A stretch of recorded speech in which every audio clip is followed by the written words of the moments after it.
go back. And that worldview was extrapolated even to human beings. And humans were seen simply as creatures which respond to stimulus. That means if this stimulus comes in, this response will come. If this stimulus, this response. And in this mechanistic view, the human free will was downplayed. Basically, there is science and there is scientism. Scientism is the idea that science alone is the valid way to all forms of knowledge. So the idea is that humans basically are like biological robots. That a robot, it is given, then a programming is there inside it, and based on the program, whatever stimulus comes, it will have a particular response. So it was thought that we human beings are like that. So if you consider human beings like a black box, now what is inside that box doesn't matter. That this stimulus comes, they will give this response. And yes, there is some programming inside, and what caused that programming, we can try to figure that out. Maybe upbringing caused the programming, society caused the programming, culture caused the programming. But the idea is that people are simply, based on stimulus, there's a program inside and there'll be a response. But over a period of decades, in the last century, scientists found that people's thoughts affected them. This was seen through various ways. One was psychosomatic illness. Psychosomatic illness means that when people, they had negative thoughts, resentment, frustration, hate, negativity, and these thoughts had physical effects. Biologically, psycho means mind, soma means body. So psychosomatic diseases means diseases which originate in the mind and affect the body. It is found that there is no reason for the person, biologically speaking, to be sick. But still they were sick. And they found the cause was psychology. So psychosomatic diseases were there. So that is in terms of diseases. Conversely, it was found that there is something called placebo effect. Placebo effect means that if a patient is given simply sugar pills instead of being given actual medicines, but the patient is not told you are given sugar pills. The patient thinks that I am getting medicine, and in many cases people got cured. So they were not given any medicine, but they got cured. So now how did they get cured? The scientific explanation was that actually just the feeling that I am being treated, that triggered within the body its own healing mechanism. And there are certain enzymes which in the body, when they are secreted, they promote health. There are certain enzymes which triggered in the body, they promote sickness, or they are the enzymes which get activated when there is a perception of threat and disease in the body. And that perception itself makes a person feel uneasy. So either way, both positively and negatively, it was found that what is inside the black box also matters.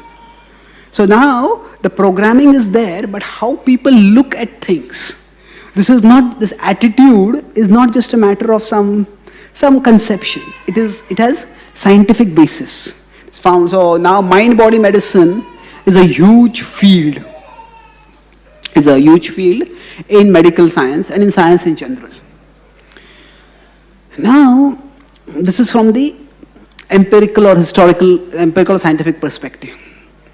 From the spiritual perspective, when we start practicing bhakti, if we do not understand the bhakti philosophy properly, we might unnecessarily become pessimistic.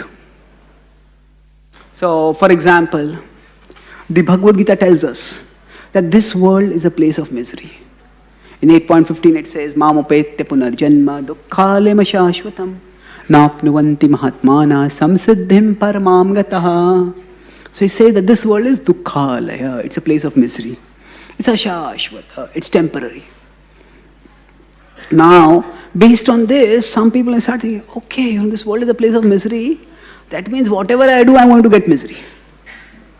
And when we start thinking like this, then we often, because of that negative thinking, we often do things which bring misery upon us.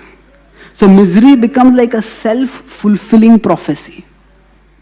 So I expect problems and I get problems. Now there are two extremes. One is to think that this world is a place of misery, so I always have to be miserable. Now that is not the whole mood of the Bhagavad Gita. We see at the start of the Bhagavad Gita, Arjuna is so overwhelmed by agony that Arjuna is in tears. Tam tatha krupaya vishtam ashru purna kulekshanam. Arjuna was brimming, his eyes were overflowing with tears. Now normally, tears, even when people are hurt, people are in pain, they don't cry in public. Isn't it? Even if we have to cry, we'll cry privately, we'll cry in the presence of our loved ones. And often, tears are associated more with femininity than with masculinity. Say, in a relationship, say for women, if nothing else works, they want to persuade someone, tears are like the nuclear weapons. People's determination melts when they see the tears of a woman. So usually, this is not to stereotype according to gender, but generally men, even if they are in pain, they won't show their emotions. Especially not tears. And Arjuna was the embodiment of virility, of masculinity. So for a warrior like Arjuna to be crying in public, it was like, the two armies, thousands and thousands of soldiers are there, and Arjuna is in the middle of the two armies. So it is the point of maximum visibility for everyone. If he had been in his own side, not so many people would see him.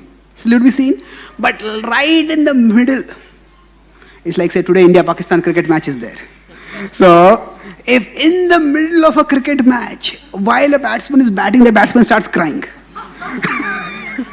Okay, you get out and then you go to pavilion and you cry, that's one thing. But in the middle of the team match, when somebody starts crying, people say, don't be such a crybaby.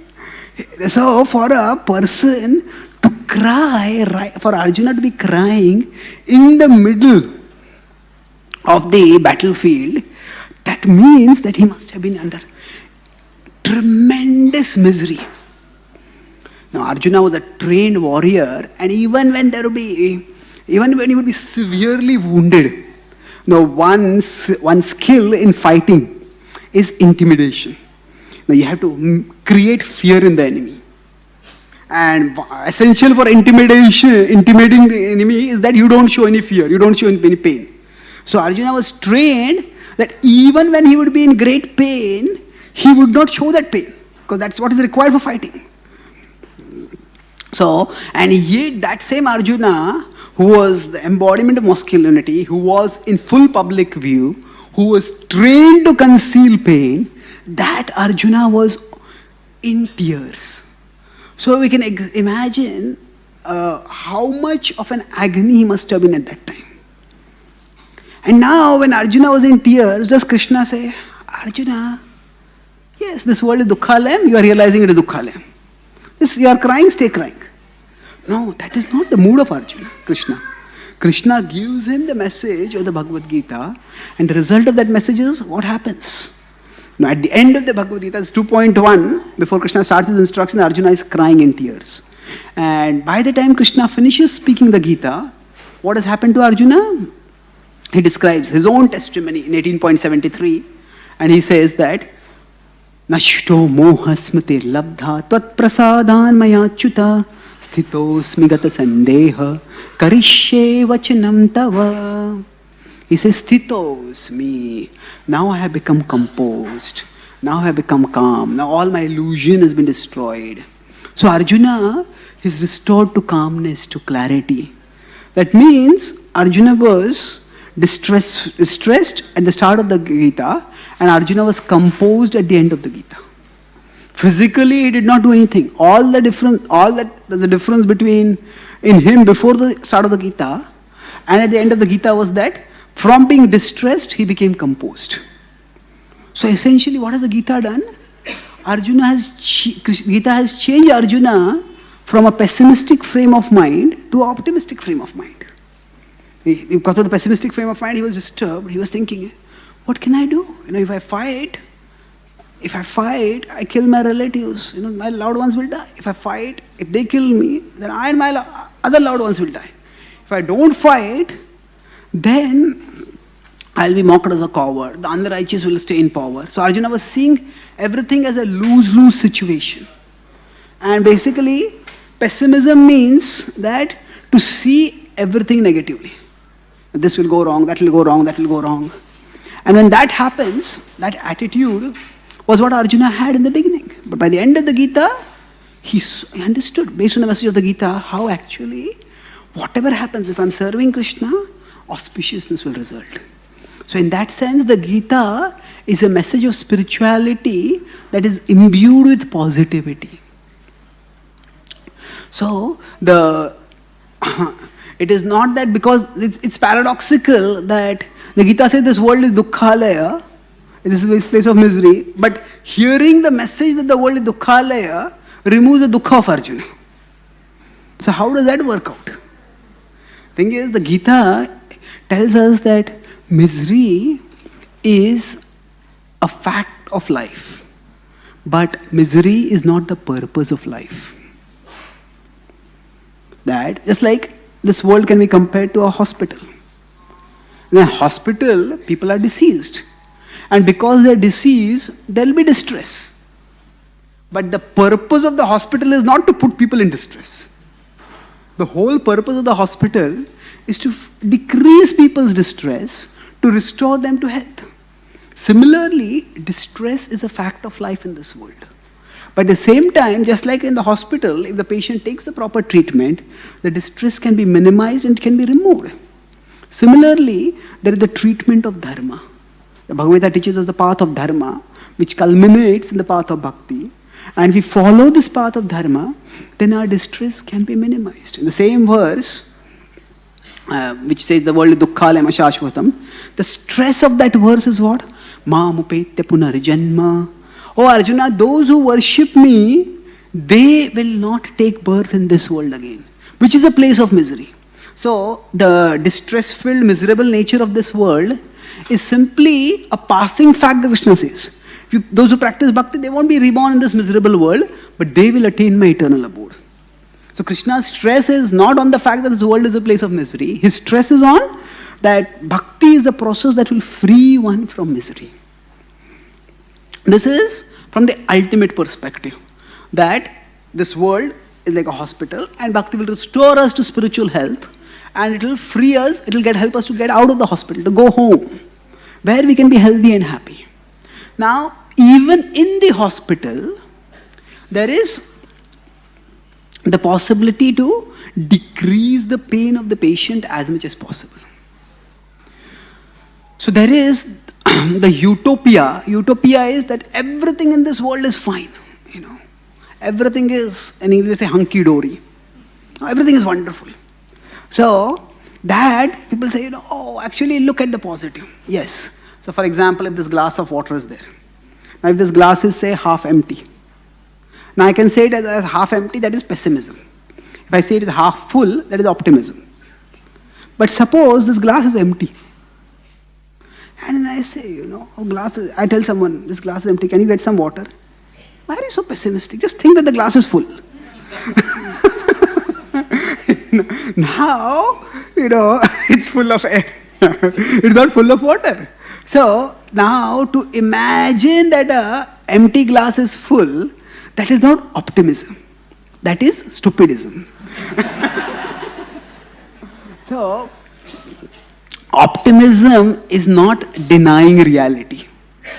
So like that, so this whole idea of positive thinking, which science discovered, this has also become a cult.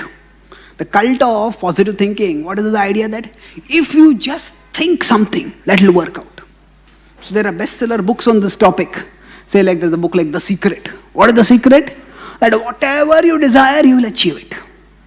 So they show videos that, there's a woman who is walking by a jewelry shop and she sees a necklace in the shop. And she's thinking about it. And next day, she has the necklace around her neck. How did that come? That is the power of your desire, the power of your thoughts. So now this is simply imagination. That the idea is that if we think that our thoughts alone determine reality, that there is no reality objectively independent of our thoughts, that is illusion. There is a reality. So the extreme is to make our thoughts themselves into God. God alone can fulfill all his desires. This is Satya Sankalpa. Whatever he desires, he achieves. But no, we are not God. So this positive thinking can be taken to an extreme where we just think that our thoughts determine the reality. No, my thoughts, I may think the glass is full, but that's not going to make the glass full. I can think, okay, the glass is empty. I acknowledge the glass is empty, and then I find out how to make the glass full. Then I can go and fill the glass. So pessimism would be, no, the glass is empty. Nobody cares for me. There is no water here, and I don't know where water is. Even if I go somewhere, maybe the tap will not be working over there, and I won't get water only. Oh, I'll have to suffer because of this thirst. So when I just think negative and imagine negative, then that is pessimism. So we have to begin with acknowledging the reality. Just like in a patient who is sick. If the patient denies, the patient is having, say, cough, and the patient says, no, I don't have any cough.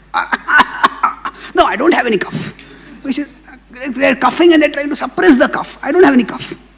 No. By denying reality, we don't get rid of reality.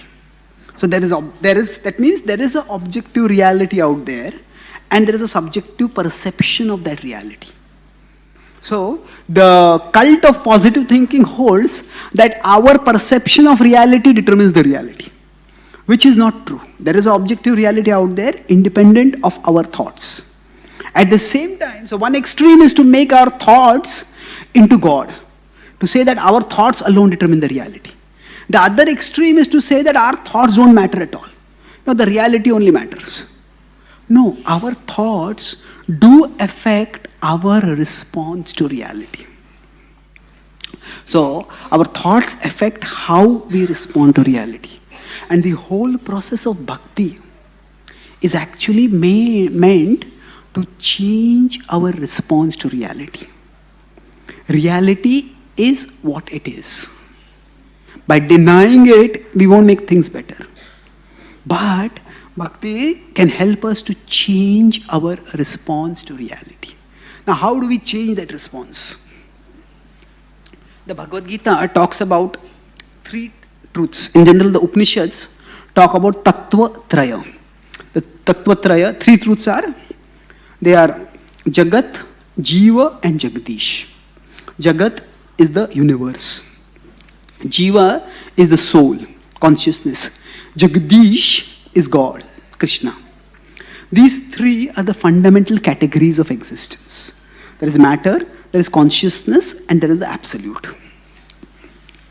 So normally, our consciousness is focused on the Jagat. Now, this person is done like this. This has happened over here. That has happened over there. Now, as long as we are caught in our circumstances, we become very reactive. We become very fearful. Because the world around us is an uncertain place. And we don't have much control over the world around us.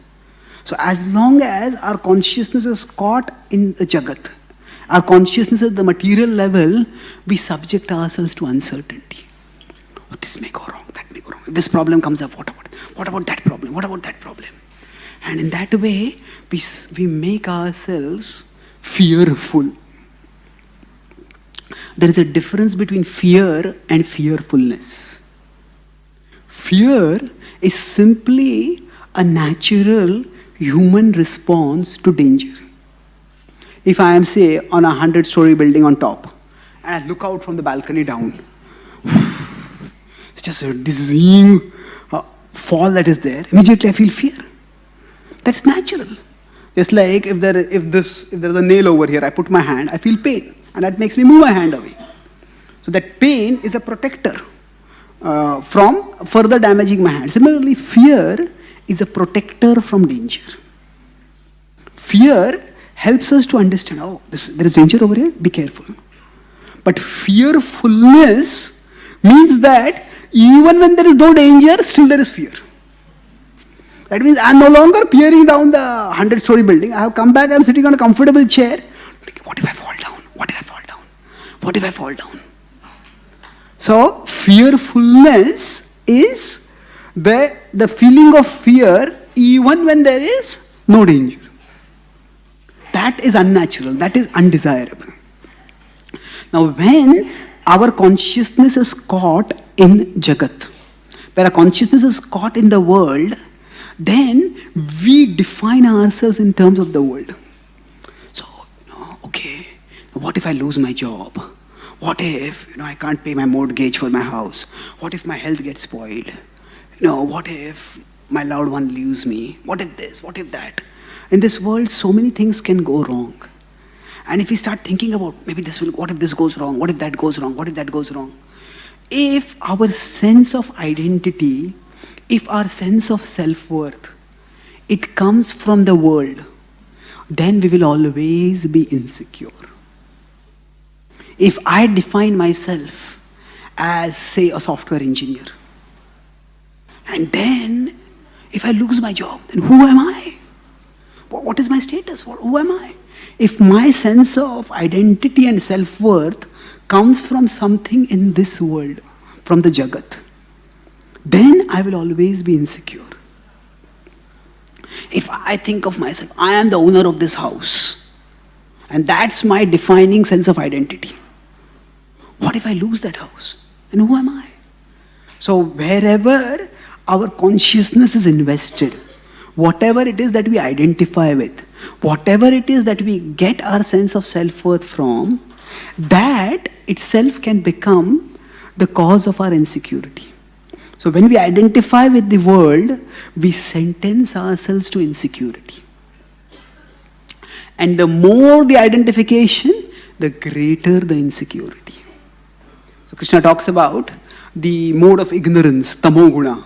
And he says in 18.35 in the Bhagavad Gita, Yaya swapnam bhayam shokam vishadam madamevacha na vimunchati durmedha dhuti sa partha tamasi. So he says that when people are always daydreaming, not doing anything practical, always fearful, bhayam, this may go wrong, that may go wrong, that may go wrong. Now there's a survey done about people who worry. It's found that actually between 70 to 90% of things that people worry about, they never happen. They never happen only. So, worry is the interest we pay on loans we haven't yet taken. Now if we start thinking, I worry, this may go wrong, that may go wrong. Actually, if you think of what may go wrong, anything can go wrong in life. Right now we are sitting, this roof may cave in and we may die. But, anything is possible, anything can go wrong. But in life there are possibilities and there are probabilities. Probabilities, what is realistically likely to happen? If say I'm driving a car, every time I drive a car and I think, what if, the drunk driver comes from the opposite side? What if somebody drives over me, there's an accident? Now if I constantly am fearful that there is an accident, I'll become paralyzed, I won't be able to drive. Now, if my car's brakes are not working, I know they are not working, still I'm driving a car, then there is reason to be fearful. Then at that time, the accident is not just a possibility, it's a probability. Possible means anything can happen. Probable means it's likely to happen. So, if I'm sitting in a house which the municipality has declared that this house is dangerous, it's decrepit, it's about to fall, and still I continue to stay in the house, then the house caving in is a probability. So when our intelligence is not very strong, when we are in the mode of ignorance, when we identify too much with material things, then what happens is, we don't focus on probabilities. This possibility, what if this goes wrong? What if that goes wrong? What if that goes wrong? And that way we become overwhelmed by misery. So now specifically we may address questions, okay, I'll get a, if I'm driving a two-wheeler, two-wheelers are more prone to accidents, so I'll get a four-wheeler. And a small four-wheeler, it may be knocked out better, I'll get a big four-wheeler. So we may try to arrange for security at a material level. And yes, if we have the capacity, we can arrange for that security. But that alone is not the solution. Because as long as I keep identifying with material things, now I may get a bigger bank balance and I think that provides me security. Yes, it provides me some security, but along with that, that bigger bank balance also causes anxiety. I have to protect that, I have to maintain that. So as long as our consciousness is invested in the Jagat, we will have insecurity. If it is too irrationally, excessively invested, there will be far greater anxiety. So, just like say there is a cricket match now. So now, if person is, okay, India-Pakistan cricket match, I want to know what is the result. But then somebody is so obsessed with it, constantly thinking, what happened? What will happen in this match? What will happen in this match? What will happen in this match? And then, say a star batsman gets out, oh no, it's like the end of the world for them. So, the more the emotions are invested in the cricket match, the more is the anxiety, the more is the agony that comes. Now, this person watching the cricket match or maybe sitting in their air-conditioned home, and the cricket match is somewhere, thousands of miles away. But what has happened? Because the consciousness is invested, that's why there is all that emotion. So yes, there are specific dangers, and fear is a natural protector from specific dangers. But when our consciousness is invested in the Jagat, in the world, then there is always going to be insecurity. So the Bhagavad Gita, first thing it does is, it raises Arjuna's consciousness from Jagat to Jiva. It tells Arjuna, you are not of this world. You are a non-material being. You are a soul whom nothing in this world can hurt. Nainam chinnanti shastrani nainam dahati pavakaha na chainam kledayanti apo na shosheti marutaha. And 2.22 in the Bhagavad Gita, Krishna says, the soul cannot be destroyed by anything, neither by weapons, nor by fire, nor by water, nor by wind. Nothing, it is indestructible. So understanding that whatever happens in this world is happening not to us. It is happening to our body. It is happening to our mind. It is happening to things which are connected with us. They're important to us, but it's not to us. That understanding that I am a soul, it is meant to raise us above the world. So our circumstances should be like carpets. The carpet is meant to be below us, not above us. If I'm under the carpet, I'm suffocated. I'll feel miserable. But if there's a carpet below me, carpet is soft. It makes me feel comfortable. So when we identify ourselves with Jagat, with the world, then we put ourselves below the carpet. But when we identify ourselves as Jiva, as a soul, I am not a material being. I am a spiritual being.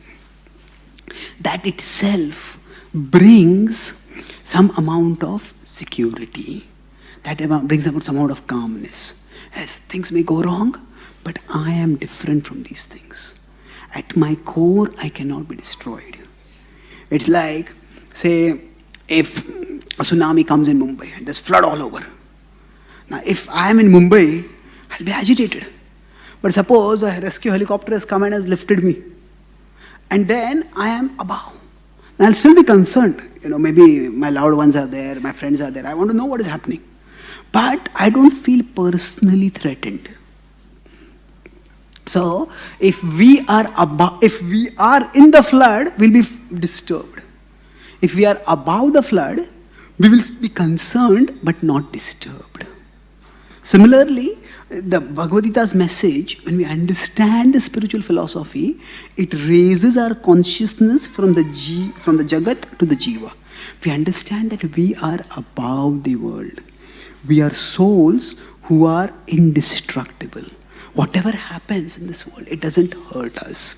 So that is the first first level of consciousness elevation that the Bhagavad Gita does. Then this itself brings positivity. So here we are talking about positivity, not simply in terms of just changing perception. It's like, there is a flood here, and I say, no, there is no flood here. No, the flood is there, but you are above that. We understand that as conscious beings, we are above our circumstances. The second step, as the Bhagavad Gita's thoughts move forward, so once we understand we are the soul, the focus is understand that actually this has nothing to do with me. No, I am different from the body. So initially in the first 6 chapters of the Bhagavad Gita, Krishna time and time again talks about detachment. You don't have anything to do with this world. Therefore, whatever is happening in the world, don't be attached to it. So that way, when we get that distance from the situation, then there is detachment. Now from the 7th chapter of the Gita, Krishna shifts his focus. Krishna takes one step forward. Not just erases Arjuna's consciousness, not just to Jiva, but one step above to Jagadish. So Krishna says that not just prior to that he's talking about be detached, be equipoised. Sukhe dukhe same krutva, na prarishet priyam prapya, no dvijet prapya cha priyam. You get good, don't get elated. If you get bad, don't get dejected. Just be equipoised. Be detached. But 7th chapter, the first verse is Mai asakta manaha partha yogam yunjan madashraya asamshayam samagram mam yatha gyasasita shrunu. Arjuna, I'll tell you now how to practice the process of yoga, by which, what will happen? You can make your mind attached to me. Mai asakta manaha. So, in earlier terms, from the Jagat, Krishna is saying, be detached. But now he is saying, toward the Jagadish, become attached. And the whole thrust of the Bhagavad Gita is not just to understand I am not the body, I am the soul. The thrust of the Bhagavad Gita is to understand that I am a part of Krishna. And I am a part of Krishna, therefore I should not be apart from Krishna. Because I am a part of Krishna, so I should not be apart from Krishna. I should be connected with Krishna. So that connection is through devotion. Mai asakta manaha. Now, at one level, if we may say that actually the circumstances are out there that they don't matter. You are not the body. You are not a part of this world. You say, that's okay, but I still have to live in this world. I still have to live in this body. And things here matter to me. So how can I just become detached? But when we shift our focus to Krishna, when we become attached to Krishna, what happens by that? Normally, we think of things only in 2 terms. Either things are in control or things are out of control. Now I am giving an exam and I know the answer to this question. It's in control. I don't know the answer. Hey, things are going out of control. So we normally think of things only in 2 terms. Like a patient, either I am feeling good or I am feeling bad. But when we understand Krishna, when you understand that he is Jagadish, he is the Supreme Lord, then what happens? We understand that there is a third possibility. Things may not be in my control, but they are not out of control. Things may not be in my control, but they are not out of control, because they are in Krishna's control. Just like, from my perspective, the patient, sometimes I am feeling good, sometimes I am feeling bad.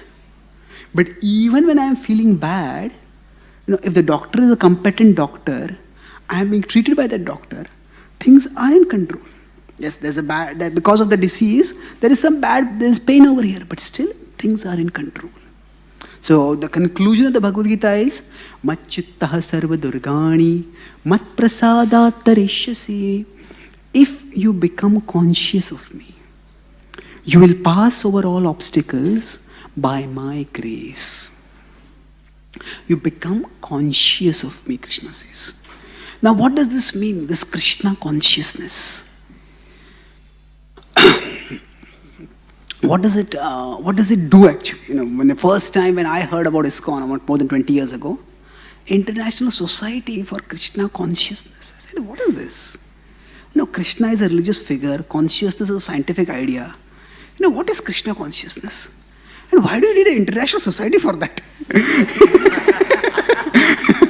It just didn't make any sense to me at that time. But Krishna consciousness, it's matchittaha. Directly Krishna says, become conscious of me. That's Krishna consciousness. So the idea is, what does Krishna consciousness do? So,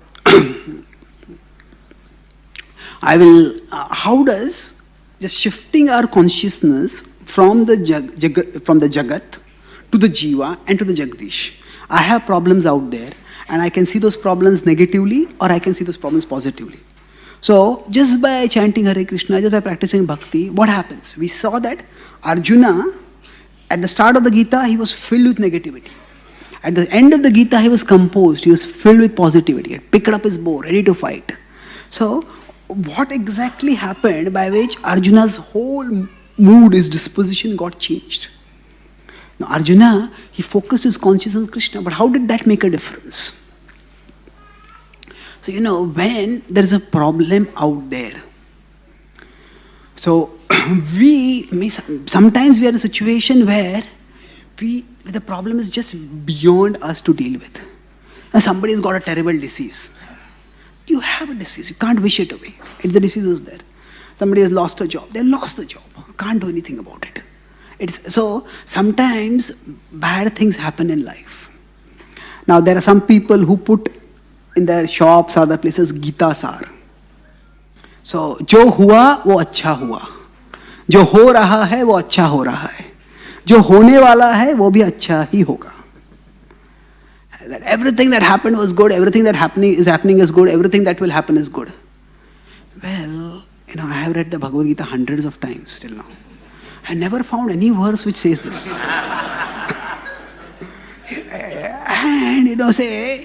And it is, when Draupadi is disrobed, nobody tells, jo hua wo acha hua. No. In life, bad things happen. It's not that the Bhagavad Gita's focus is not so much on what happens. The Bhagavad Gita's focus is on how we respond to what happens. So, everything that happens is not good. Bad things happen in life. But everything that happens can be for good. Everything that happens can be for good. Can be for good means that through bad things, Krishna can bring out good things. When something has happened, when somebody's got a terrible disease, somebody has lost a job, somebody has lost a loved one, those are bad things. It's not that we just have to say, oh, it's all good. No, it's a bad thing that has happened. But from the bad, good can come. But that good is not going to come automatically. It will depend on our response. If we can choose a proper response, then even from the bad, Krishna can bring about the good. So Krishna doesn't control us. We are not robots. That's why we have to choose the right response. And towards the end of the Bhagavad Gita, Krishna tells Arjuna, Vimrishaita dasheshena yathechasi tatha kuru. Deliberate deeply and then decide what you want to do. So Krishna respects Arjuna's intelligence and Arjuna's independence. You think and you decide.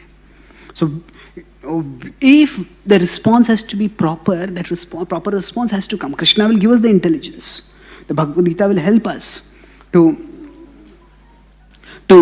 respond properly. But that response is up to us to choose.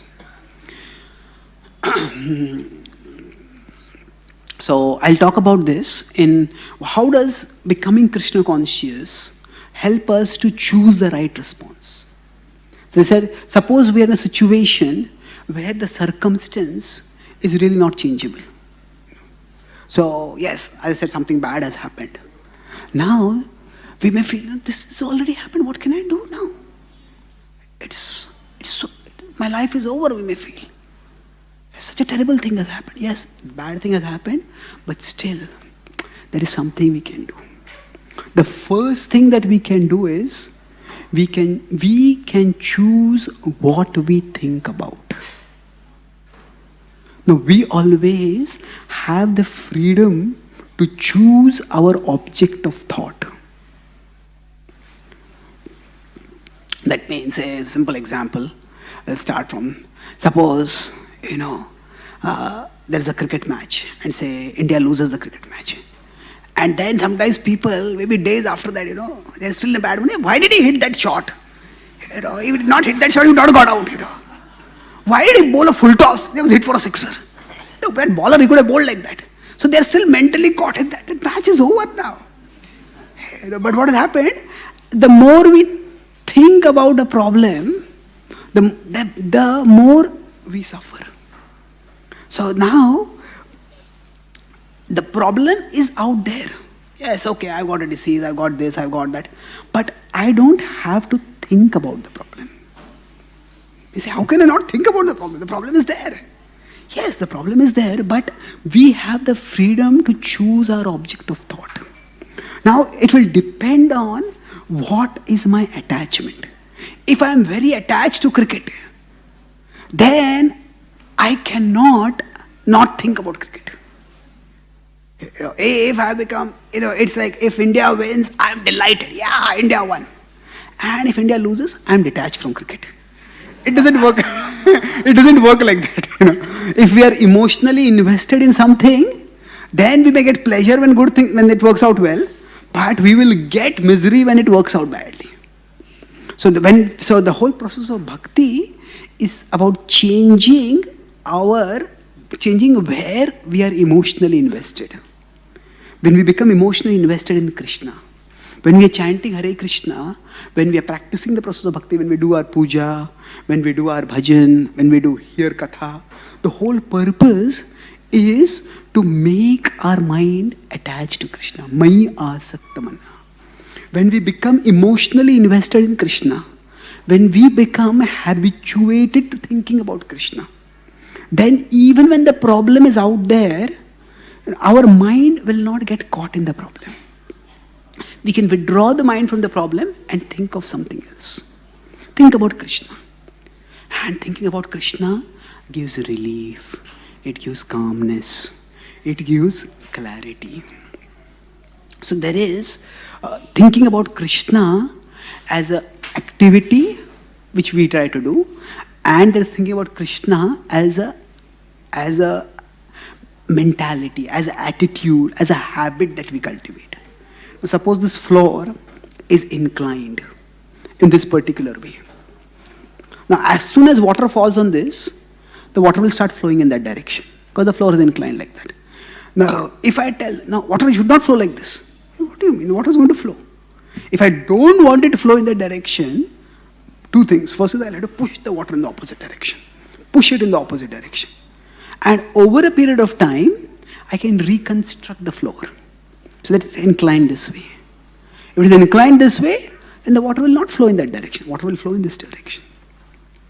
So in the process of bhakti, what are we doing? Right now, our mind is inclined towards the world. We have particular attachments, and our mind is inclined towards those attachments. That means when we have, if you want to know what are our attachments, an easy way to know is what we think about when we have nothing to think about. When we don't have any immediate job at hand, anything to do, where do our thoughts gravitate towards? That is our object of attachment. So, most people, I was talking earlier about anxiety. Psychologists have found that it is when people have leisure time. It is in that leisure time that people worry the most. Because when they have nothing to do, then they say, what if this goes wrong? What if that goes wrong? What if this happens? What if that happens? So when we are attached to something, our thoughts naturally flow in that direction. And at present, we may not have so much attachment to Krishna. So say Krishna is here, our worldly attached, the objects to which we are attached is here. And the floor of our mind is inclined like this. So if we leave our mind, it will automatically go towards the object of our attachments. And that's why when we are practicing sadhana bhakti, Sadhana bhakti is the process of voluntary force. It's a process of voluntary force. And nobody else can force me to fix my mind on Krishna. Even if I'm sitting with devotees, I can be chanting and I can be thinking of so many other things. I have to consciously recognize the importance of fixing the mind on Krishna, and then, although the water is inclined to flow this way, I conscientiously push the water the other way. Push the water the other way. I want the water to go here. So like that, our thoughts may naturally go towards worldly objects, but we conscientiously push our thoughts towards Krishna. When we push our thoughts towards Krishna conscientiously, we connect with Krishna. As we connect with Krishna, gradually the mind starts experiencing, yes, actually thinking about Krishna, it's nice. It helps me to feel peaceful. It gives me some joy. It gives me some clarity. I want to do this more. And as we start becoming more convinced about this, then we can push with more determination. Krishna says that don't expect that the mind will naturally go towards him. Yato yato nischalati manaschanchala mastaram. Tatas tato niyam yaitad atmanyeva vshamneti. He says whenever the mind wanders, we are pushing the water like this and we let the water go. It's going again. Why is it going? Oh no. No, it will go. Don't think as something undesirable. Don't think of that something as shocking.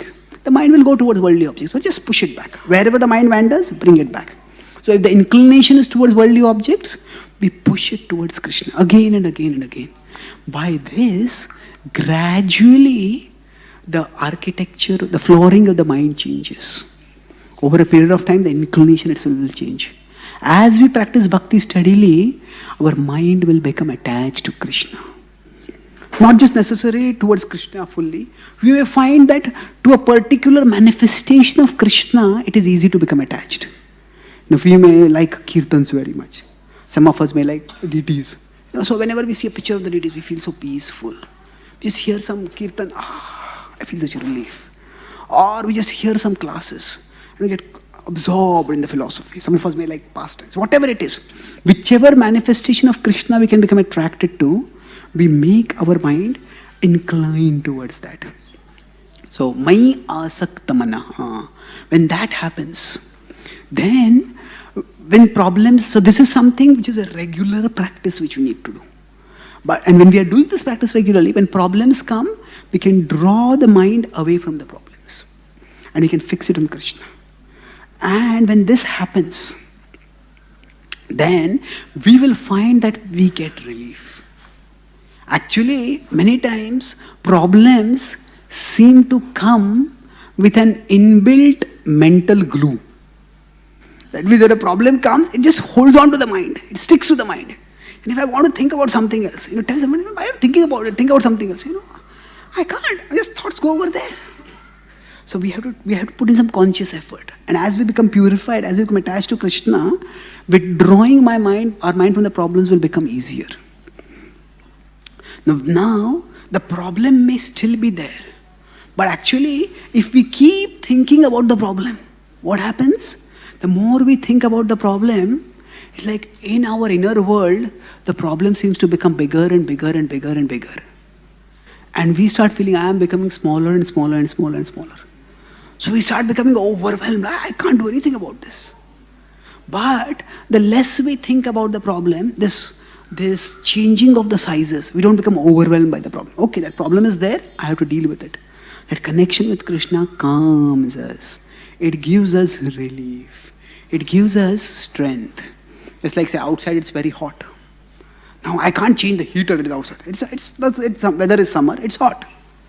But if I come inside a room which is air conditioned, I feel relief. I feel relief.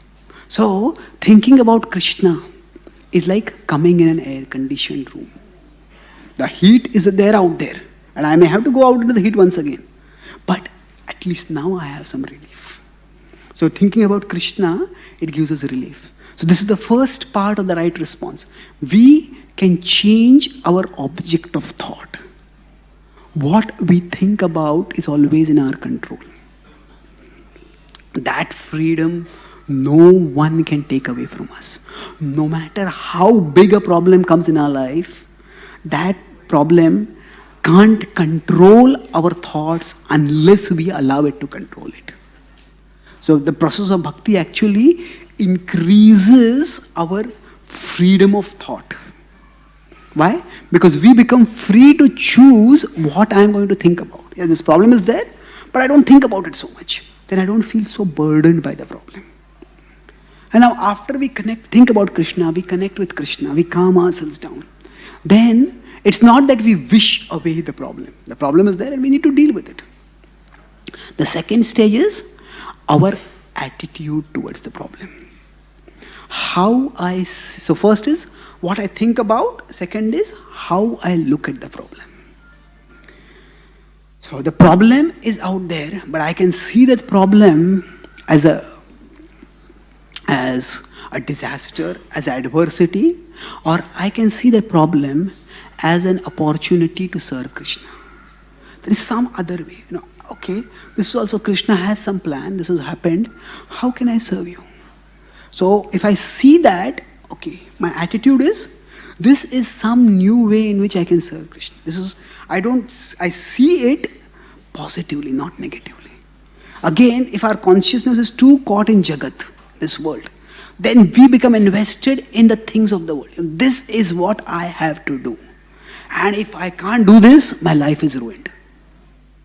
But if we understand that I am a part of Krishna, I am a servant of Krishna. We have many horizontal designations in this world, and we have a vertical connection with Krishna. So I may be a software engineer, I may be a businessman, I may be a husband of someone, I may be the wife of someone, I may be the child of someone, I may be the parent of someone. Now all our relationships, all our occupations, we have an identity in relationship with them. Now if that becomes our primary identity, then we will always have insecurity. But if you understand that these are all roles that I am playing, my primary identity is I am a part of Krishna, I am a servant of Krishna. As a servant of Krishna, I am the mother of someone. As a servant of Krishna, I am the husband of someone. As a servant of Krishna, I am a professional in this field. So if our primary identity comes from our connection with Krishna, then we understand that in this relationship, in this identity, there will never be any rejection. There will never be any rupture. There will never be any reversal. No matter what happens, Krishna is never going to reject us. Krishna is always there in our heart. And Krishna's love for us is based not on who we are. Krishna's love for us is based on who He is. Now, He is the all-loving Supreme Lord. Now, He loves us irrespective of who we are. So His love for us is not based on who we are. We may be fallen, we may have done many wrong things, but still Krishna loves us. Krishna is there in the hearts of every one of us. And now, Krishna's love for us is not based on who we are. But our ability to perceive His love is based on who we are. It's like the sun gives light to everyone. But if my eyes are closed, I can't see the sun. So, Krishna loves all of us, but if we are too attached to worldly objects, then what happens? Those worldly objects become the filter through which we look at Krishna's love. Now, if this thing works out, oh, Krishna is so good, Krishna is so kind. And if this doesn't work out, Krishna, does he even exist? So what is happening? We are seeing Krishna's love filtered through our particular object. Just like, suppose we have a child and the child goes to a shop and sees a toy and says, "Mummy, I want this toy." So Mummy says, "Not now, it. No, I want this toy." "No, not now." "I want this toy." "No." "You don't love me." So what has happened? The parents may have done so much for the child, but the child reduces the love of the parents down to whether they are giving me this toy or not. So So the child sees the love of the parents through the filter of that toy. And now we may say, the things which I am concerned about, they're not like toys. They're very important for me. My job, my health, my relationships, yes, they are important. No doubt. But still, if we consider from the perspective of eternity, or even what to speak of eternity, even from this lifetime's perspective, we consider the things that we are considering as earth-shaking, as, life-shaping. If we look at something 10 years ago, 10 years ago we might have some problem. Thought, if this doesn't work out right, my whole life is going to be ruined now. But now if we look at it and think about, how worried we were, you think, what was the need to be so excited, so agitated about it? And life problems come and problems go. So, from a long-term perspective, the problem that seems to be very big right now, we'll find it is not all that big. It is not all that big. So, Krishna always loves us. So the point I was making is that if we identify ourselves with our connection with Krishna, that I am a servant of Krishna. And or we have secondary roles. We have identity related with secondary roles. I am a professional, I am a businessman, I am a husband, I am a wife, whatever. But if we identify with that primarily, sometimes the problem may seem just overwhelming. If I am a parent and my child is turning out to be, child is developing some bad habits or child is going in the wrong direction, I feel my whole life is a failure. But no. Yes, we want to take care of our children. We want to help them make right choices. But ultimately, we understand that this is a service. And in life, some services will work out right, some services may not work out so well. It happens with everyone. And Srila Prabhupada himself, who can be a greater devotee than him? Srila Prabhupada tried so many services for Krishna. He tried to start a business so that he could fund his spiritual master's mission. He worked very hard, but the whole business just collapsed. He tried to start a magazine, and people were not interested in taking the magazine. And one day, just like during the hot afternoon, Prabhupada was walking on the streets of Delhi. The hot afternoon, and a cow just knocked into him. Just knocked down the ground, the magazine scattered away. So, Prabhupada, what was his attitude? He tried so many things for Krishna, and sometimes some services just don't work out. So, the example that the Bhagavatam gives is, just as the Ganga keeps flowing towards the ocean, it says the devotee's consciousness keeps flowing towards Krishna. Now, sometimes when the Ganga is flowing towards the ocean, there might be a big stone which just blocks it. So then what does the Ganga do? It tries to go below, go around, go above, or it will just erode and it will go on. It will find some way to move on. So like that, if we identify ourselves with a particular role that we are playing, we identify ourselves with a particular activity that we are doing, and a problem comes in that, if we identify too much with that, we think this is the end of my life now. Everything that I have done is a failure. But if we understand that this is a service to Krishna, and if this service doesn't work out, some other service will work out. The Ganga cannot move towards the ocean this way, there's some other way to move on towards the ocean. So actually, by having this attachment to Krishna, by attachment to Krishna, what do I mean? It's not just something abstract. When I come to the temple, I look at the deities and I feel so good. I feel such tears come from my eyes. When I hear kirtan, I feel like my hair is standing on end. Well, if that happens, it's all very good. But attachment to Krishna, in a practical sense, means, what am I identifying myself as? If I'm attached to someone, I identify myself in relationship with that person. I am the husband of so-and-so, I am the wife of so-and-so, I am the mother of so-and-so, I am the father of so-and-so. If we are attached to Krishna, the test of our attachment is not just the emotions that we get when we come in front of Krishna. The test of our attachment is, what is our primary identity? If we see ourselves as parts of Krishna, I am a servant of Krishna, then that will help us to see every situation as, okay, this service is not working out, I'll find out some other service that I can do. This service, okay, whatever happened, the service is not working out, okay. If I identify with that role, if I identify with that service, I'll be frustrated. Prabhupada writes in one of his purports that a devotee may be perplexed, but a devotee is never discouraged. Now, perplexed means that we don't know what to do. Discouraged means we don't feel like doing anything. The two are different things. So yes, even in a serious devotee's life, we are seriously determined to serve Krishna. But still, it may happen that we're perplexed. What should I do in this situation? I was planning to do this. This is how I was going to serve. This is what I was planning to do. But now this big unexpected problem has come. What do I do now? So that perplexity can come in life. But a devotee never loses the spirit to serve Krishna. To be discouraged means to feel like I don't want to serve only. So our attitude changes. First is our object of thought we change by being Krishna conscious. Second is our attitude, the way we look at the situation. We don't see that as a life devastating situation.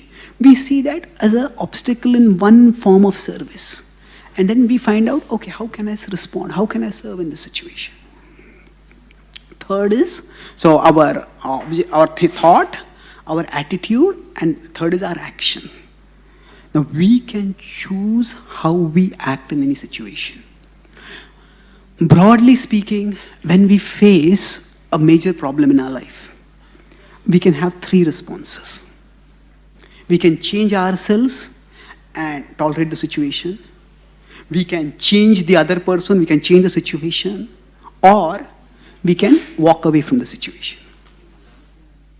Now all three can be wise choices in different situations. We see the Pandavas in their life exhibit all these three choices at different times. Initially, when the Kauravas, when Duryodhana tries to poison Bhima, when the Kauravas try to burn the Pandavas in the Varnavath, palace of lac. So at that time, Yudhishthira says, don't make a big issue out of it. This is an in-house conflict. Keep it inside. Let's not make a big noise about it. He just changes himself, tolerate it. It was an assassination attempt, but he keeps it inside. Just tolerate it. But thereafter, when Draupadi is dishonored, then a line is crossed. And not only is Draupadi dishonored, even after the Pandavas go through exile, and there is not even the slightest remorse on Duryodhana's part. Duryodhana's arrogance personified. Then the Pandavas decide that, no, this cannot be endured. They fight. So, they fight to re-establish the rule of dharma. In the first, what they are doing, they are just changing themselves. In the second, they are changing the situation. Eventually, when Krishna departs from the world, as soon as they get the news, they just walk away. Enough. We have done this service to Krishna, now we are going to renounce the world. They just walk away. Now, all three can be responses which we may do in a mood of service. And in different situations, we all may decide, okay, this is what I will do. So, which is the best response for us? That will depend on our time, place, circumstances. Sometimes in some problems, okay, it's a minor issue. This person is acting like that, but that is just their nature. I just have to live with this. Some people may be a little immature, some people may be a little emotional, some people may be a little irresponsible, they keep forgetting things. That is how they are, and we just learn to live with them. So we accept the situation, we learn to tolerate. Sometimes some people are just behaving in such unreasonable ways. They're hurting us, they're hurting others. We say, no, this has to be changed. We may work to change the situation. We take action against that person. Sometimes we may decide that, this problem is so messy. I have better things to do in my life. I don't want to get involved in this. We just walk away. Now, walking away is different from running away. Now, when we run away from a problem, our mind is still in the problem. Now, we are still thinking about the problem, and we think this problem is so big, I can't manage it, so I want to be anywhere except this problem. When we are running away, Our focus is on what we are running away from, not what we are running towards. Walking away means, I understand I have more important things to do in my life. I will not get involved in this. So when we see that actually I have options, this problem is there, but ultimately I am a servant of Krishna. And as a servant of Krishna, whichever situation I am put in, I can find some way to keep serving him. This may go wrong, that may go wrong, but I will keep serving him. So when we have this attitude, then no matter what problem comes, we can just find some way, okay, I can do this, I can do this, I can move onwards. So this is what empowers a devotee. That this understanding that the principle of serving Krishna is fixed, but the practice of serving Krishna can vary. So by that, always, no matter what problem comes in our life, we can always move onwards. I'll conclude with two metaphors. So suppose we are going on a road and suddenly the power goes off. It's dark, we don't know what to do. Say we are in this room and suddenly the power has gone off. It's night, say. It's completely dark. We may groan, we may rant, we may curse for a few moments. But then what we'll do after that? We take out our mobile, we turn on the flashlight. Now the flashlight does not replace the street light. The flashlight can only show us, okay, I can see, okay, this is here, there's this person sitting here, there is a way. I can take one step forwards. One step forwards. One step forwards. So now if I just keep taking one step forwards, we'll find that over a period of time, we can cover a significant distance. And after some time, we'll find our lights have come back. So similarly in our life, sometimes the lights just go off. That means, we have made a particular plan for our life, and this is the path we're going to follow. And suddenly something happens, what is happening? Why is this person behaving like this? Why is this going wrong? Our whole path ahead in life seems to be filled with darkness. Just don't know what to do. So at that time, if we just keep crying for the light, when is the light going to come? Why is the light not coming? We'll get frustrated. But we can turn on our torchlight. Torchlight is simply the question, how can I serve you now, Krishna? There are two questions which we can ask when problems come in our life. One is, why did this happen? Now the why question in many situations has no answers. Why did this happen? Why did this person do like this? Why did this have to happen? The why question is simply like increasing the darkness. Just feel frustrated, we feel disempowered. But if we just change, how? Okay, Krishna, this has happened. How can I serve you? When Srila Prabhupada was asked, what is the best prayer that we can offer to Krishna? Prabhupada said, that pray to Krishna, how can I serve you? Please give me the strength to serve you. So that question, how can I serve you, Krishna? That becomes like a flashlight. And the flashlight, yes, I can do this. I can do this. Maybe I can go and talk with this devotee. Maybe I can try this out. I can try this out. No, that service attitude becomes like a torchlight which shows us one step forward. One step forward. One step forward. And once we see that one step forward, we just keep taking forward. Instead of thinking, there's so much darkness. No, there is light here. So if we think, how can I serve Krishna now? It's the problems of today can be managed today. But it's only when we add the problems of yesterday and tomorrow to today. Then it becomes unbearable. Why did that happen? Why did that happen? And what if this happens? What if that happens? What if that happens? So then life becomes unbearable. So if I think, okay, right now I'm in this situation, how can I serve Krishna? Take one step forward. Keep taking one step forward, and gradually you'll find that the light has come back. That the lights have come back. Things start come back to normal. Actually, they don't come back to normal. Because through it, we have gained a deeper realization. A deeper realization. What is that realization? We understand that even through the darkest of situations, Krishna, the desire to serve Krishna can be the light which helps me to move onwards. And that conviction is the greatest gain for us. Now, philosophically, we understand that if problems come in our life, it's just because of our past karma. But Krishna is not up there. He is causing the suffering to us. Krishna is not the cause of our suffering. He is the cure for our suffering.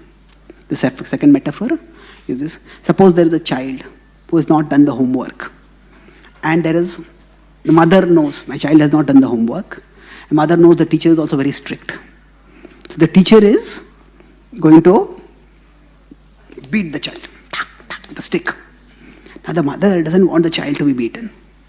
But at the same time, the mother also wants the child to be responsible. So what the mother does is, when the child is going to school, the mother puts a nice thick glue on the hand of the child. The stick hits, loud noise comes. The stick hits, but the stick does not hurt. Why? Because the glue is covering. So similarly, we are like that child. Material nature is like that school teacher. Now by the law of karma, we're meant to get some suffering. But Krishna is like the mother. And the remembrance of Krishna consciousness is like the glow. So when we put on the glow, we will see that, yes, the problems will come. And if we compare ourselves, 10 years ago when I was not practicing bhakti, I would have crumbled under this problem. But now I'm able to deal with it. The blows of life will hit, but they will not hurt us so much. Because we have the glow of remembrance of Krishna. Remembrance of Krishna does not remove our problems, but it releases us from the suffering because of the problems. The problems are there. We have to deal with them. But we don't suffer so much. That's what the magic of absorption in Krishna is. But the child thinks, hey, why do I have to wear this glow? The child takes the glow and throws it away. And then, the child gets hit. So like that, if we think, what is the need for remembering Krishna? What is the chanting Hare Krishna? What does it do? Just forget it. And then, when we forget it, then we get it. Then we suffer. But if you're remembering Krishna, we'll find that actually we will be able to not only tolerate the sufferings, but we'll find that actually our capacity to face problems is increased. So we can see the problem as an opportunity to discover how tough Krishna can make us. That the potency of Krishna consciousness is so much that it can toughen me internally. And that conviction in the potency of Krishna consciousness is actually our greatest gain. In life, many different problems will come. But if we have the conviction of absorption in Krishna, that conviction is a far, far greater gain than simply a problem-free life. Even with a problem-free life, there is going to be old age, there is going to be disease, there is going to be death. That's big problems. And again, there is going to be another birth, where again problems are going to be there. But if we can become absorbed in Krishna, then what is going to happen? Then that absorption in Krishna means at the end of our life, we'll think of Krishna, we will attain his abode, which is ultimately free from all problems. That is, we go out of the hospital, we become discharged because we have become healthy and because we have now attained love for Krishna. We attain Krishna's abode where we are completely free from misery. So I'll summarize. I spoke today about positive thinking and bhakti. I talked about how initially scientists thought that we are simply programmed robots, so the stimulus and response. That was the mainstream scientific attitude, not scientific attitude, scientific attitude. But both through placebo effect and psychosomatic illness, it was found that how people think shapes either their sickness or their health. From the bhakti perspective, I talked about how Arjuna, he was in such suffering that a person who was embodiment of masculinity in public view, who was trained never to show pain, he was publicly crying. And what did Krishna tell Arjuna? He didn't say, oh, this world is dukkhalaya, keep crying now. No. Krishna gave a message to him which made him composed. The Bhagavad Gita's message changed his vision from negativity to positivity, from distress to composure. How did it do that? So we talk about the Bhagavad Gita raises our consciousness from Jagat to Jiva to Jagdish. When our consciousness is caught in the world, when we identify with the objects of this world, then we sentence ourselves to anxiety. Fear is simply a natural human response to danger. But fearfulness is an unnatural obsession with negative possibilities. Anxiety, worry is the interest we pay on loans we haven't yet taken. So, anything can go wrong, but we don't have to become paranoid over possibilities. With our intelligence, we think about what is a probability. The first step that Krishna does is takes Arjuna's consciousness from Jagat to Jiva. You are a soul, you are indestructible. So this will not disturb you. Just like if there's a flood in Mumbai, but if we are in a helicopter above, we'll be concerned but not disturbed. Like that, once we understand I am spiritual, we become detached, distance from the material, and we can become calmer. Then the Bhagavad Gita, from the 7th chapter, it moves not from detachment from matter, it moves to attachment to Krishna. So invest the consciousness in Jagadish. When we become attached to Krishna, we see beyond that, oh, things are in control, things are out of control. We see that things are still in Krishna's control. In this world there is misery. Misery is a fact of life, but it is not the purpose of life. Just like in a hospital, there is distress, but the hospital's purpose is to heal the person of the distress. Similarly, Krishna gives us the process of dharma, culminating in bhakti, which can help us rise above misery. So when we become absorbed in Jagadish, so the Bhagavad Gita's message is not that everything that happens is good, bad things do happen, but everything that happens can be for good. And how will it be for good? When we choose the right response. And in choosing the right response, I talked about 3 things. Our object of thought. First, we always have the freedom, no matter how big the problem is, the problem comes with a mental glue and we just stick to it. And then we start feeling this problem is so big and I am so small. And thus, we start feeling powerless. But if you can draw our consciousness away from the object and fix it on Krishna, that itself brings relief. So, if the floor is inclined in a particular way, water will flow naturally in that direction. To get the water to flow in that direction, we have to push. And gradually, we can change the inclination of the floor itself. So like that, presently, our mind will go towards worldly objects. But we push it towards Krishna. Sadhana bhakti is voluntary force. And by this, as our mind becomes attached to Krishna, to whichever manifestation of Krishna our mind becomes attached to, that will enable us to take shelter of Him, to move our thoughts towards Him. So that fixing the mind on Krishna will bring us calmness and clarity. It will give us relief. Just as outside, it's hot, but you come in an air-conditioned room, I feel relief. So thinking about Krishna is like coming in an air-conditioned room. Then, after that, we become calm and clear, and then we decide how to look at the problem.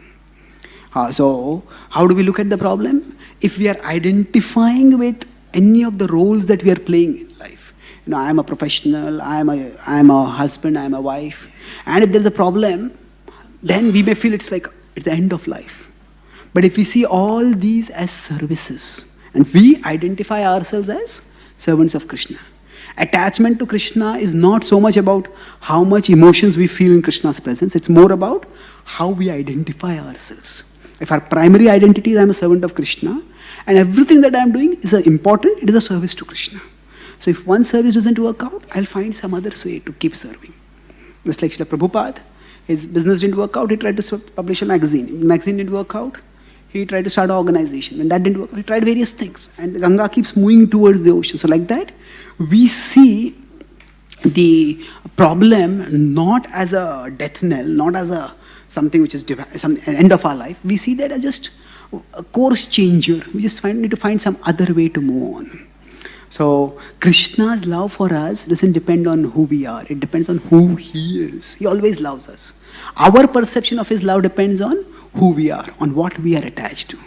So like a child who sees the parent's love through the filter of a toy which the child wants, like that sometimes we see Krishna's love through the object of our attachment. If Krishna gives this, then He loves me. Otherwise, maybe it doesn't exist also.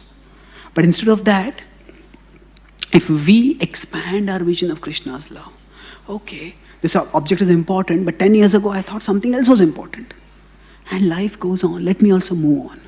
So if we see the problem simply as not as a life stopper or a life threatener, we see this as a course changer, then we can move on. And then, we change our attitude towards the problem. And then what about the action? We have 3 actions, broadly, categories. We can either change ourselves and tolerate the situation, we can change the situation by acting assertively, or we can walk away from the situation. The Pandavas did all 3 at different phases of their life. The important thing is that whichever action we choose, we do it with an attitude of service. Krishna, so Prabhupada said the best prayer we can offer to Krishna is, how can I serve you? And when suddenly life just gives us a curved ball, and suddenly it's like our road becomes dark. At that time, instead of cursing or moaning, we can turn on the torchlight. The torchlight is, how can I serve you now, Krishna? The problems of today are always manageable today. It's only when we pile on top the problems of yesterday and tomorrow, it becomes unbearable. But that service attitude keeps us in today. Okay, how can I serve you now? We may be perplexed, but we will not become discouraged. Yes, let me do this. If it works out, good. I'll try something else. If not, we keep taking steps forward, and gradually we'll find the lights will come back. And not only will the lights come back, but actually we will become stronger. So for that, I give the example of the mother who protects the child by giving a glow so that the stick of the teacher hits but does not hurt. So Krishna is like the mother, material nature like the teacher, and the blows that we get in life, they are like the karmic reactions. Remembrance of Krishna shields us. So by remembering Krishna, we will discover how tough Krishna Bhakti can make us. And that realization is life's greatest gain, far greater than simply a problem-free life. Because that conviction about the potency of absorption in Krishna will enable us to always remember Him, and thus we will ultimately attain Him. So I'll conclude with one thought, that whatever karma may get us to, Krishna will get us through. Whatever karma may get us to, Krishna will get us through. Thank you very much. Hare Krishna.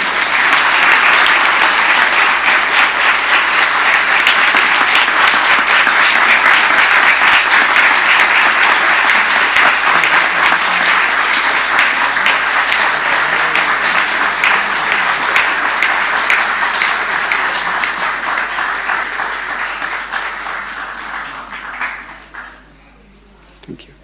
Are there any questions or comments? Yes, Prabhu. There behind.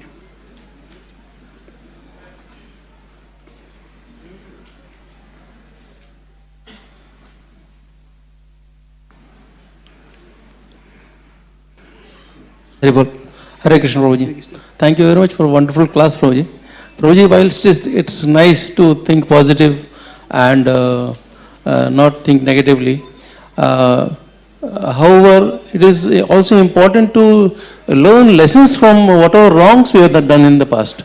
Like you gave example of like if I meet with an accident whilst my brakes are not working. Yeah. So it's all the more important that I should remember that yes, my brake should be tuned in the next time so that I don't meet with an accident. Yeah.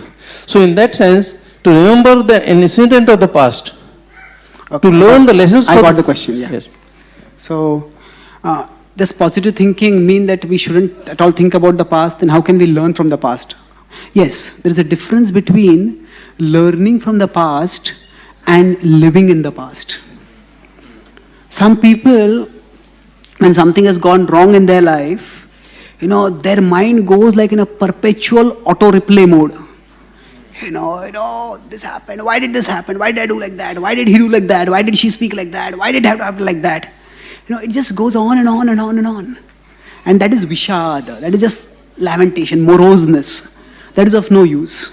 So basically, the difference between living in the past and learning from the past is whether we are in control of our mind or our mind is in control of us. So if I am in control of my mind, I take my mind to the past, look at the situation and learn from it. But if my mind is in control, it just takes me to the past and keeps me there. So therefore, it is important to try to learn. But sometimes if the incident, we are too close to the incident, it has just happened. At that time we are too emotionally involved in it, it's very difficult to learn anything from that situation. So at that time it might just be the best thing to get a distance, to come to a distance, to distance ourselves emotionally so that we at least calm ourselves down. And in, say, somebody is driving without brakes, that is a very obvious lesson to learn. And in real life, sometimes problems are so complex that the lesson to learn also is not very easy. And sometimes we just, maybe should I have done like this, maybe he should have done like this, maybe she should have done like this. And sometimes, we just get so consumed in the past that we just get more confused, we just more irritated. So, yes, we should try to learn from the past, but if thinking about the past is only making us more depressed, more disheartened, and sometimes the best thing that we can learn from the past is that there is nothing to learn. What I'm saying is sometimes, the situation is just not clear. Many times, why something happened, we may realize after 10 years. Okay, this happened like this, it was for my good. At that time, we just don't. So we use our God-given intelligence, try to learn from it. But we don't make, at that time, learning the primary lesson. The primary lesson is to get safe, to calm ourselves down, to make sure that we are moving forward in our life. And then, after that, when we are calm enough, when things are clear enough, then we can learn valuable lessons from there. Okay? Thank you. Yeah. Yes. If you permit, can I ask one more question? Yeah. Thank you so much. Prabhuji, whilst we know that, yes, bad things happen in life, is it in an optimistic sense to understand that in that situation, probably it is the best thing that could happen? Okay. When bad things happen in life, is it optimistic to think that in that situation that is the best thing?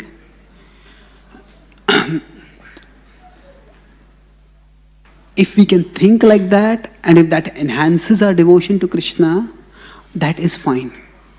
But we don't have to agonize over trying to think like that.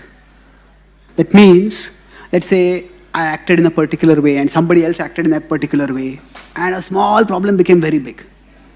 Now, to just try to imagine this was the best thing, my mind will say, no, this was the worst thing.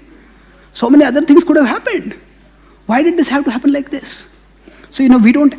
Now, we can, in a philosophical say that, whatever happens is for our best.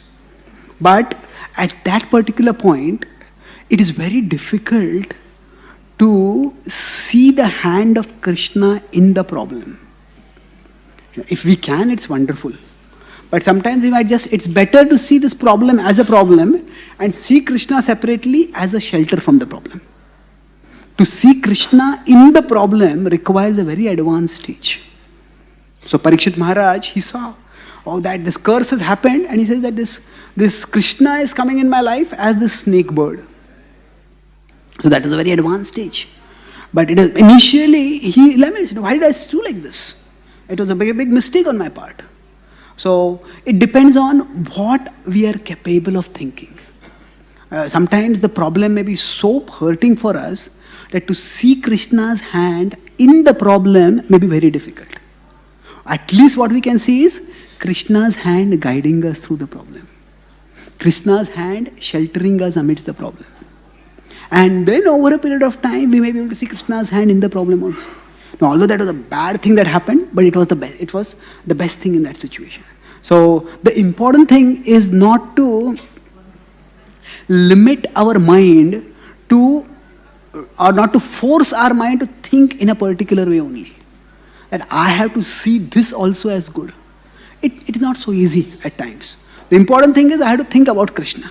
If I can think of Krishna in the problem, well and good, great. I can't think of Krishna in the problem, let me think of Krishna as guiding me through the problem. Does that answer your question? Thank you. Haribol, thank you so much. Haribol. Hare Krishna. Yes, Prabhu. Okay. Yeah. Is my Yeah, we'll come to you. Hare Krishna. 1 minute, we'll come. Yeah, please tell me. Hare Krishna, I want to ask that what is the role of science in Krishna consciousness? As we are always bombarded with the fake news, fake things, and science can help us overcome the confirmation bias. So how should we treat science in our life and Krishna consciousness? Okay. What is the role of science in Krishna consciousness? Science can help us overcome the confirmation bias. Yeah, see, science basically helps us to find material explanations for material phenomena.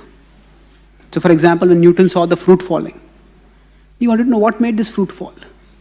So he also believed in God. So ultimately it's God making the fruit fall, but he wanted a material explanation. So he looked for that material explanation. Okay, there's the principle of gravity.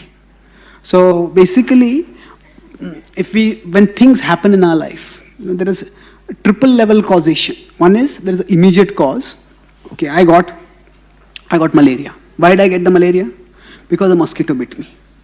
Science can tell me this is a mosquito has bit you, and this is the medicine you should take, you'll get cured. This is a whole complex concept. I'll just explain very briefly here. But in my house, there are 5 members staying. Why did the mosquito bite me only? Why not others? The science can't explain why the mosquito used its free will like that. So, there is a second level causation. Second level causation is our own karma. So, I had the karma to get malaria, but other members in my family didn't have that karma. That's why the mosquito bit me and not someone else. So, science offers us explanation at one level of reality. But reality has multiple levels. So, we go address the level of karma, that is, and then that is second level causation. Ultimately, Krishna is the cause of all causes. Without Krishna's sanction, nothing will happen. So, if a material problem has a material solution, we accept that solution through science. If I got a fracture, I go to a doctor and take the treatment. If I find that I need a vehicle for moving from one place to another, I get the vehicle from science. So science we use primarily as an operational tool for functioning in this world. But as a source of knowledge for answering life's ultimate questions. Now, what is the purpose of my life? How am I meant to live my life so that I can achieve that purpose? How can I change my inner world so that I can progress toward that purpose in my life? That is something which only Krishna consciousness, spirituality in general can help us do. So I have a whole seminar on science and spirituality, how they can go together. In summary, I put it that science can make things better. By understanding material explanations to material phenomena, it can make things in the outer world better. Science can make things better. Spirituality can make people better.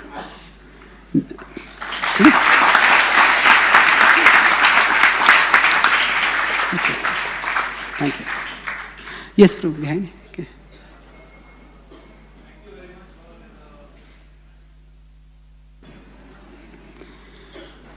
Yeah.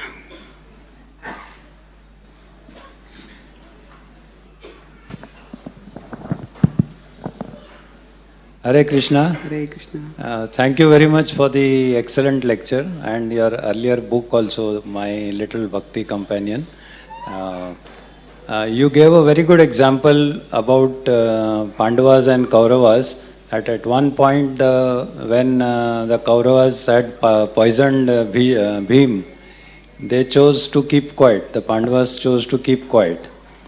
And the other example you gave about Draupadi's disrobing, and there they chose not to keep quiet.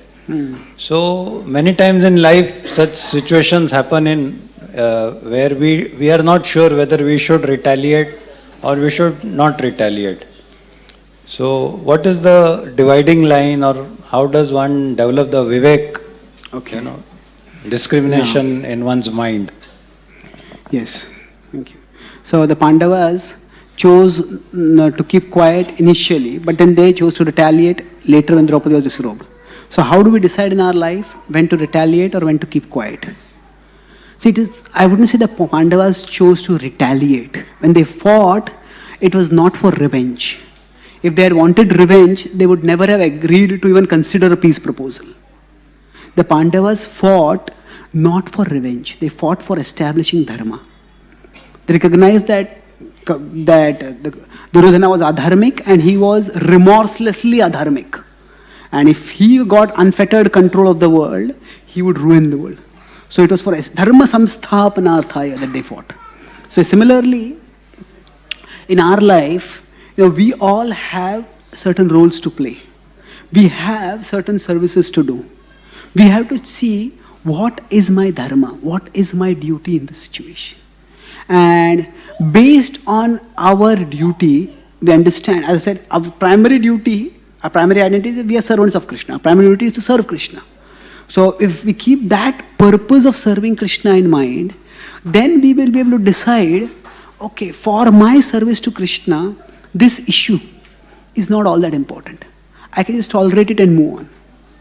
But somebody may be just completely blocking my service to Krishna itself.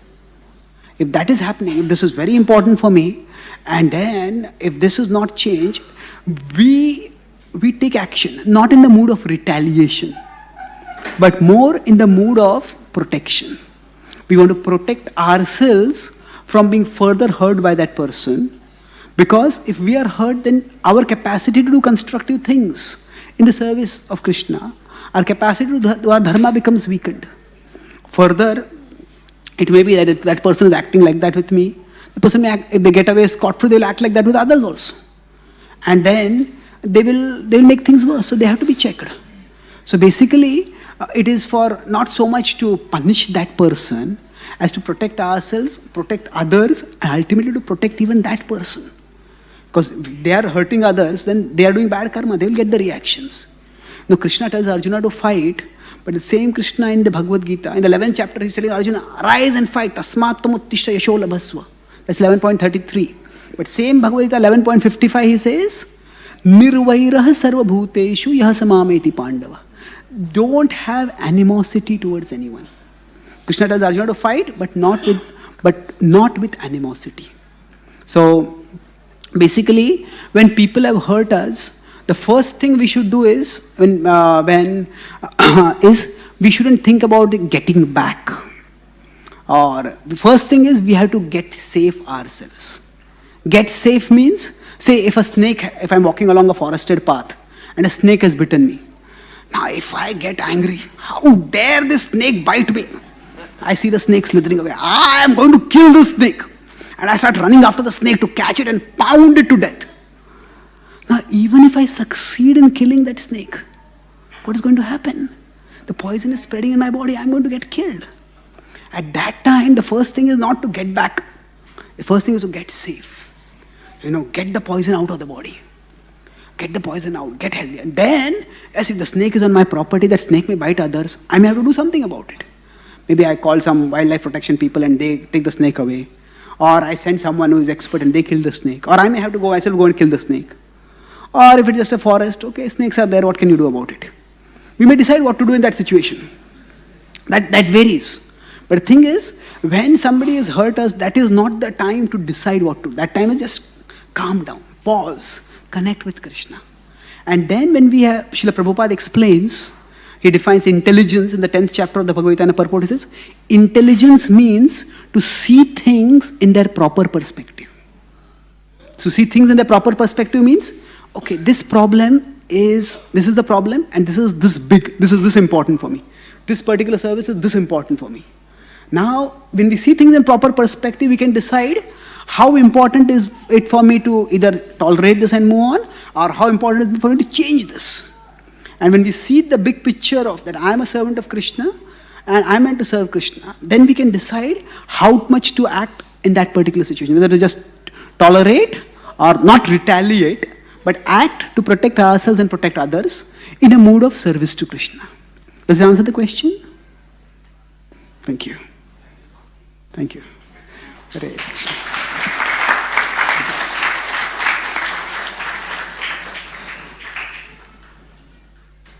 Yeah, there's a mic here. Okay. You can speak, I'll repeat. Hare Krishna. Hare Krishna. Prabhuji, thank you very much for excellent class. Prabhuji, in your class you mentioned that we have to take out that torch and we have to, it's like you gave that analogy, where you have to pray to Krishna that how can I serve you in that situation. So as a sadhaka, Prabhuji, like how in a practical way, like say I'm in distress with some difficulty, yes, I take out my bead bag, chant, I pray to Krishna, but what practical steps I should take keeping that consciousness or that mood of begging to Krishna, how I can serve you, but what practical steps I should take? Or in other way, if I say how Krishna will reciprocate in that situation, through devotees or situation or giving us that solace. Okay. So when we say that we should pray to Krishna, please give me the strength to serve you, how does Krishna reciprocate? How do we know that Krishna is reciprocating? Is it through devotees? Krishna can reciprocate in many different ways. Krishna essentially says, Dadami buddhi yogam tam yena mam upayantite. I will give you the intelligence to come to me. So that means to come to him means that to make wise choices. Choices which will help us to go closer to him. So basically, when we connect with Krishna, that calms us down. That calms us down. So without that connection, we are very agitated. So we don't just see external situations with our eyes. We see it with our mind also. If our mind is agitated, we can't see things properly. So at the very least, the practice of bhakti, it brings us to the mode of goodness. And when we come in the mode of goodness, sarvadvareshu dehesmin prakasham upajayate. That our inner world becomes illumined with light. We can start seeing, this is short term, this is impulsive. This is long term, this is sound, this makes sense. And we can also decide. Sometimes when we are having problems, we just talk with somebody, talk with even some devotees, some friends. And because we ourselves are so confused, we are such a mess, that, the talking only makes things worse. But if we do our homework, we calm ourselves down, then we can present our problem also. If we have to consult devotees, it's like a patient goes to a doctor, the patient has to tell the symptoms, then the doctor can treat. So we can decide whether I should consult devotees, which devotees I should consult, what exactly is the problem, what are my options. So Srila Prabhupada writes in the Nectar of Instruction, introduction, he says, once we come to the mode of goodness, how to advance further will be revealed from within. So revealed from within doesn't mean automatically you'll hear some Krishna's voice speaking from inside. It may just get a hunch, I should do this. And then we think of it in the light of Shastra, we consult senior devotees. Yes, let me take this step forward. Bhaktivinoda Thakur also says that in life, decisions don't have to be irrevocable. He says that, say, if I'm going from here to here, and I find, this is the wrong path, then it's not that I have gone till here, I have to come back and then start again. No, if I am going this way and I find actually I have to do this way, then he says you go this way and you make course correction. So you just move from there towards the right destination. So it's not necessary that every step that we take in our service to Krishna has to be the correct step. Sometimes by making every action too consequential, we paralyze ourselves. We all make mistakes. We all make choices that are not the best. But once we realize that, okay, this is not the best choice, we turn back. Turn on and then we move onwards. So sometimes the specific action may or may not be right. But if the intention is to serve Krishna and we take small steps, then we will move onwards. And generally it is very good if we have some devotee association, some devotee who is really close to us. See, mostly we look at people through the mind. That means, if somebody starts speaking sweetly to us, we start thinking, what does this person want? We are suspicious, speaking sweetly when they want something from me. So what happens for most people, we look at them through the filter of the mind. But if you are very close to someone, then what happens? We can look at the mind through them.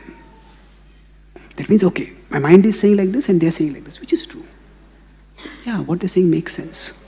So if we have that, our own sharp intelligence by the study of Shastra, by the practice of Bhakti, if we have the strong association where we can share our heart with devotees, then Krishna will guide us.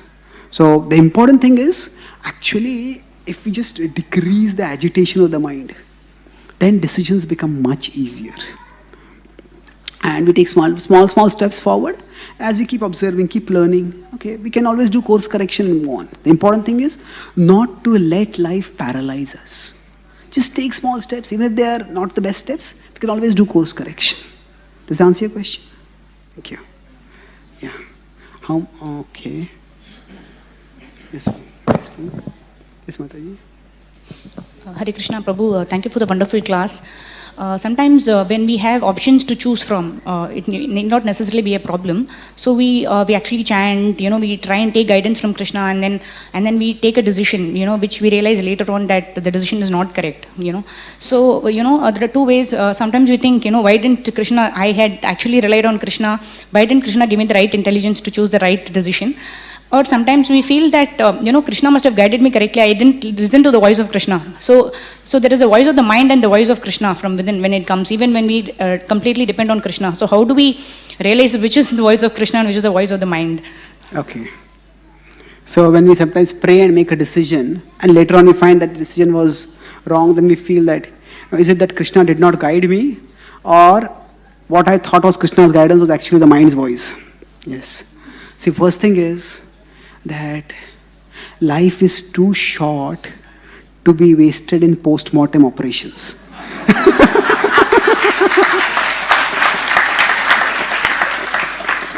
So, sometimes despite our best effort, despite our best intelligence, sometimes just things go wrong. So we learn from it and we move on.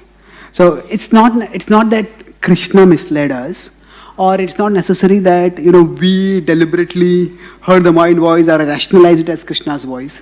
It's just that life is complicated. Because life is complicated, sometimes things just work out in unexpected ways. Now, Srila Prabhupada's, his own example, if you see, his intention was to serve his spiritual master's mission. Selfless intention completely. But still, so many things went wrong. His business collapsed. His godbrothers did not help him. The people with whom he was working in Jhansi with the League of Devotees, they conspired against him practically. So many things went wrong. So, if there is something to learn, was it that every time Prabhupada did something, when he started the League of Devotees, if you read the manifesto, he made it a very celebratory tone. It was going to be the center of his, it was going to be the headquarters for his world movement. And then after it just collapsed. So now, was it that Krishna was not guiding him? See, sometimes we think of success and failure only in external terms. Sometimes, going through failure and growing through it is also a success.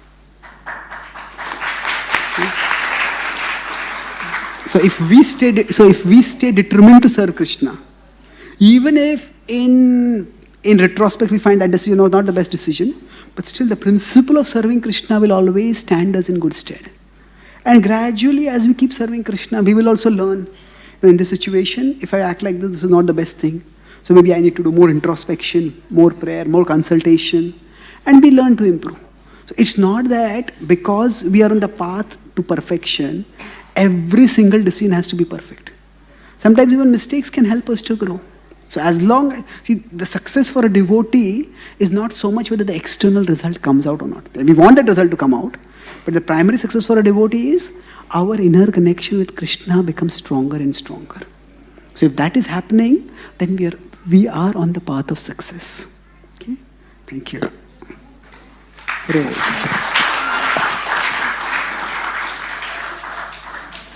think we should... Tomorrow being Nirjala Ekadasi, so today we are getting a lot of messages that, you can have this tablet or, before 6 a.m. you can have, water or amla or something, that will help you through Nirjala Ekadasi from 6 a.m. to the next day. So the primary objective of Nirjala Ekadasi is to control the senses, While we are not able to do that, can we adopt these measures to, somehow make it on Pandava Nirjala Ekadasi? Your views, Prabhu. Okay. So if for doing Nirjala Ekadashi, say we take some tablets or take some juices before the fasting time begins, see, we can't cheat the body. So the important thing in fasting is to fix the mind on Krishna. And while fixing the mind on Krishna, if we can fast, it's good. Now, the success of Nirjala Ekadashi is not just being Nirjala. The success of Nirjala Ekadashi is being Krishna conscious. So if thank you. There are three ways this can work out. One is that, we make our plan. Tomorrow I'm going to fast. And I know it's going to be difficult to tolerate. So I become absorbed in Krishna. And then I become so absorbed in Krishna, keep so busy that I don't feel the pangs of the body so much. So if that is happening, where the absorption in Krishna helps us to rise above bodily pangs, that's the best. The second is, we feel the bodily pangs. And then the bodily pangs make us, no, I have to take shelter of Krishna. And then we take shelter of Krishna. And as soon as I stop chanting, as soon as I stop hearing, the stomach is, rats are howling in the stomach. But then I remember Krishna, and then I absorb myself in Krishna, I can tolerate it. So that's good. But if, say, somehow, the different people have different body types. Some people's body, it's very difficult to fast. If you're getting acidity, if you're feeling like fainting, if you're just having too much problems, then it might just be take some water, take some drinks, take something and just keep moving onwards. So I remember there's one devotee, I was in Kharagpur maybe 10 years ago. So one devotee wanted to fast Nirjal, it was so hot, and at night the electricity went off. So that devotee, he didn't want to take water. So at night he took bath 12 times at night. Because he was so hot. I told you, better drink some water. You wasted so much time. What is the point in that? So now if certain things like this can help us, if we know that I have particular bodily weakness and taking some pill or taking some drink can boost me up, then and can help me to fast, that's fine. But the thing is that we don't have to spend a lot of time and energy. I do Google and do a research and read 100 pages. Okay, what is the best way to fast? And then, more than thinking about Krishna, I'm thinking about how to succeed in tricking the body into fasting. So if the fasting itself becomes the definition of our success, it can lead to problems in two ways. One way is that if I don't fast, I become totally disheartened. What is the use? I can't fast. I'm a failure. And the mind is so tricky that it will say that, now we have fallen, you fall down completely. You can't fast Nirjal, then don't just take water, take juice, take food, take everything. So if I can't fast at this level, I can fast at this level. So if we define our success in terms of not doing something, if we can't do it, we just become too disheartened. On the other hand, if we define our success in terms of our capacity to do something, then we can become very proud. Say we are fasting Nirjal, and then we go to the kitchen to see who is eating what. So attached, hopeless, sense gratifiers. So what is happening? Our body is fasting, but our ego is feasting. So the important thing is to be Krishna-centered. If we are centered on Krishna, and if fasting inspires us to become more centered on Krishna, that's the best. If the fasting causes so much pain that we are not able to be centered on Krishna, then better to take something and again become centered on Krishna. Thank you very much. The Prabhupada ki.